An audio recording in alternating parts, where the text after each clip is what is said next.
గీతతో కోట్ల మందికి దారి చూపించిన అతనికన్నా గురువెవరు?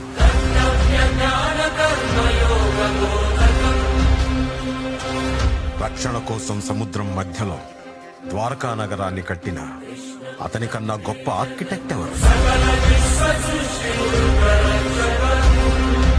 వేణుగానంతోనే గోవుల్ని గోపికల్ని కట్టిపడేసే అతన్ని మించిన మ్యూజిషియన్ ఎవరు?